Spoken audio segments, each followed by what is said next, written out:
When I was a child, up until like the age of 11, 12, 13 years old, I was scared of the dark, as most kids are.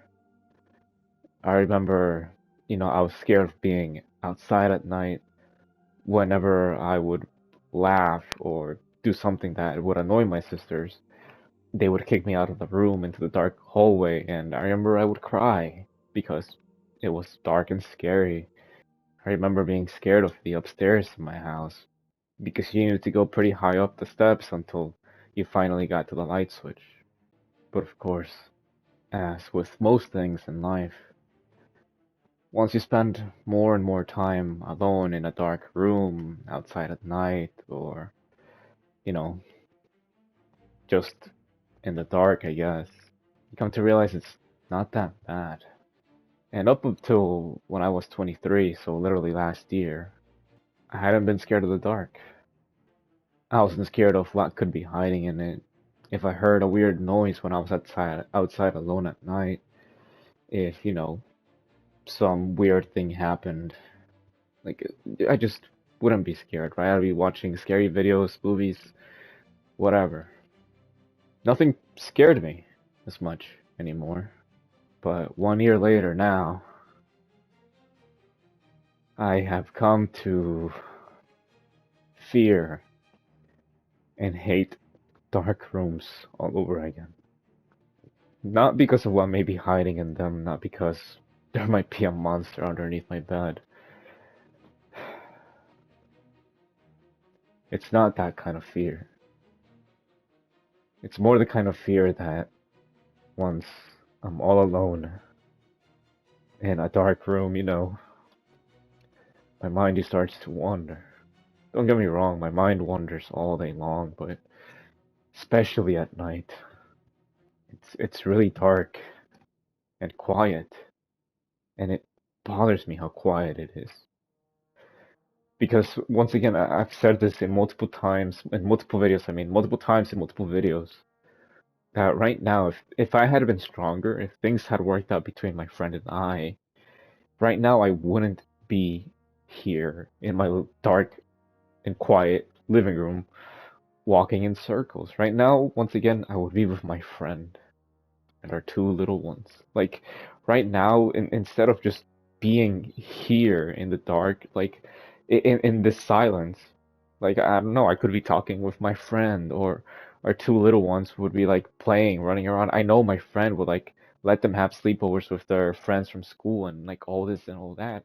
And instead, I could be, in a place with laughter and joy and just happiness. I remember in like the first week my friend was like, my two little ones can be kind of loud. It's not gonna bother you. And then I told him like, no, I don't care. Like hell, like that's what I want. I want to be able to hear them and see them laughing and smiling and enjoying themselves because, let children be children, right? So like so I wouldn't be here in the dark, in the quiet dark all alone. And it bothers me and I hate it. And every single time I see the sun start going down, my heart starts beating faster in my chest, and I can feel my breathing growing heavier because I know what comes with the nighttime, and it's honestly kind of scary. Just thinking about what could have been, what should have been, if I just had been a little bit stronger. I remember there were multiple times when my friend and I would play. This was before we came together. And so we would be playing Destiny. Sometimes we would play Fortnite, but that was very rarely. And their little ones would come into the room where they were playing and they would play there and they'd be laughing and screaming and they would go up to my friend and they would just randomly tell them how much they loved her. At one point, I remember their oldest even went up to them and they were like, Mom, you're a baddie, and my friend and I laughed about that for so long because it was so random. And my friend was like, I swear I have never taught them that word. Sometimes they grab my phone to watch videos, but I have never taught them that word, and we just laughed about it for just a good while. I just remember like all the funny things that the children would say. Sometimes when my friend would go to the bathroom or to go do other things, they'd like take one of them and they would put them on the headset. I remember the oldest, my friend put the headset on them and they were like, his name is blank, and then they would talk to me and I'd be like, blank is on the headset now, I'll be right back. And so I would talk to them. I would be like, like, hey, how are you? What's your name? Even though my friend had just told me their name. And they would talk to me and the way they would pronounce my name too, it's like a kid, so it was funny. And eventually, as those things happened more and more, like I grew to like them and love them and care about them more and more. The youngest I remember too, this was a pretty funny interaction. I remember one time, the first time my friend put them on like the headset, they were like, "Okay, bye." And like the little one just started playing and talking and singing. I'm assuming they didn't know there was anyone on the other end because as soon as I was like, "Hi, blank," they just stopped. Like they made no noise, just there was nothing. So I muted myself and started laughing because I assume I scared them. And then when I heard my friend coming back, like they started talking to them, and then to the little one. And then my friend, when they got on the headset, they were like, "Oh, like they weren't expecting you, so you scared them." And I was like, "Yeah, I thought so." Like that was pretty funny too. And the more I interacted with them, like the more once again that I grew to care about them and to love them. I remember when my friend would send me pictures of them. The oldest, their school pictures, like my friend absolutely loves their little ones. Of course they do, They're a parent. They're their parent. And so like they'd be so proud of them and they'd be like, oh, look at my little one. Like this is their school picture. This is them when they were younger. This is them as a baby. Like they just absolutely adored them. And as for the other one, they would also do the same things, but once again, the oldest, mainly just because it was their school pictures. But like I just remember being able to interact with my friends so much about their little ones and just I couldn't help but start caring about them. So my friend would every single time my friend would reach out to me, that they would be like, "Hey, I don't have any money to be able to buy my little ones food for the rest of the week, so could you let me borrow these I mean not $20, $50. I promise I'll just eat ramen noodles and most of the money will go to them." And then I would just tell my friend like, "You're dumb, like you need to eat properly too." And so in exchange, I'd send them like $100 to $150, and then I'd be like, "Well, like here you go." And then as time would pass, my friend once again, they would always pay me back the money they asked for. If they asked for $50 and I sent them 100, they would give me the $50 back. But because like like the other 50 were a gift from me to them, and so there were times when like the food they ate technically, it's like I bought it for them, technically, alongside with birthday gifts, Christmas gifts, gifts out of nowhere because, just because, just all these things, like, I know I said all these things, but realistically, I barely even ever helped my friend. They only asked me for money, like, what, maybe 8 times the entire time that I knew them. And very, very, very rarely they asked me for more than $1,000, like a decent sum. Like only twice in the 4 years that I got to know them, that I got to talk to them, did they ever ask me for such a sum. And every single time, Well, at least the first time, because the second time I told them they didn't need to worry about it. The first time they did pay me back all the money. Even though I had told them they didn't need to, they still did. And I let them because, if that felt right for them, then who was I to tell them no? And so I think about how I'm never gonna be able to buy the three of them. How I'm never gonna be able to buy the three of them dinner or lunch or breakfast. The two little ones, for example, they really liked pancakes with whipped cream and sprinkles. I remember that. My friend really liked salmon and pasta, mainly spaghetti. I remember that too. So like, I'm never gonna be able to buy them dinner or get to eat dinner with them. Like get together as a family, spend time together as a family, laugh together. Like we're never gonna get to share a home. I'm never gonna get to interact with my little ones ever again. They most likely don't even remember who I am. They don't know who I am. They just, maybe at most the oldest would remember my name, but that's like a maybe. And that honestly hurts me. That I'm no longer able to be there for them. I'm never gonna get to be able to spend any time with them ever.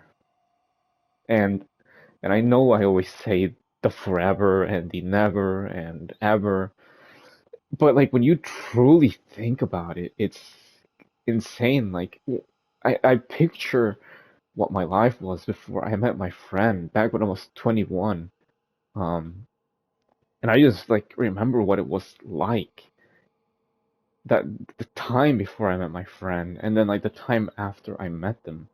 And now the rest of my life is gonna have to be spent, without getting to be with them. And but I this time I do know about them and I do remember the love we shared and the joy and everything we could have had, our future, our plans, and like for as long as I live, for as long as I'm here. So far it's been a year and 2 months.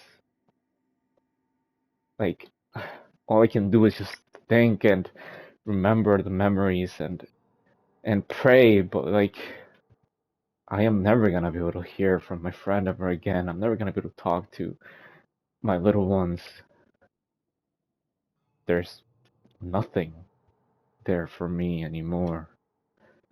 And that's honestly terrifying. It really scares me. It grounds me.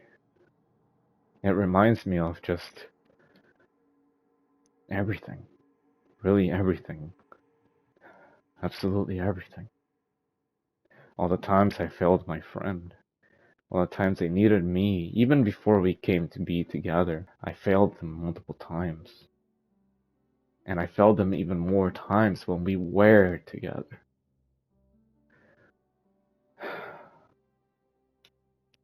I think about I think about so many things. I can't help it. The three of them are ingrained into my soul.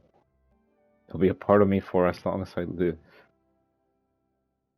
Even if eventually my friend does forget all about me, and once again my little ones most likely don't even remember that I exist anymore. There's nothing there. Absolutely nothing. And that's really scary to think about. This past week I've been feeling really tired. I sleep plenty because what else can I do with my life other than sleep and play Destiny and then sleep and then play Destiny? But my eyes have been feeling so heavy. My shoulders, I can't help but walk slumped over because I just feel so tired. My shoulders ache. My legs, they also ache too. And I don't know what to do. I know it's too late to do anything. The writing is on the wall. But I can't face the music. I can't accept the facts. Because if I do, then I'll be giving up on my friend and our little ones, and I can't do that. I already failed them. I can't give up on them. And even if somehow I could, I wouldn't. I miss the three of them every single day. Once again, I wonder how my friends doing at work. For the oldest, I wonder how they're doing in school. If they have kind teachers, if they're struggling with homework. For the youngest, I wonder if they already know how to spell their name. If they know the ABCs already, I wonder, like, have they made any drawings and does my friend hang them up in the fridge? Like all these typical things, but like, I just think about it every single day and every single night. There's no way to prove it, but I swear I do. Those thoughts are always bouncing around in my head. Just always, always, always. I see the three of them everywhere. And in everything I do. And what could have been honestly haunts me every single day and night. It's always, always bouncing around in my head. And I honestly don't know what to do. Once again, there is nothing I can do, but there has to be something, right? This can't be the end for us, right? Even though realistically I know it is, I can't accept that. Because it's not right. It's not right that things end between us this way. I hate it. I despise it. So I won't accept it. I just wanted to ramble about these things tonight. Because once again, once I saw the sun start to go down and it started to get quiet in my living room, I started breaking and I just needed to talk. So, if you watched this video till now, then thank you for hearing me out one more time. If you haven't watched any of my other videos, then thank you as well. And for my friend, as always, I hope you're having a wonderful night tonight, my friend. I hope you and your little ones are enjoying each other. Whether you're eating dinner or just spending time together as a family. I hope you're all happy. I hope you're all prospering and thriving in life. I just hope you're all well. I truly do. Please, my friend, take good care of yourself. And this goes without saying, but I can't help myself tonight. So please, take good care of your little ones. I know you will, and I know you are, but I can't help but ask. Thank you, my friend. I miss you, and I love you. Have a good night. Goodbye.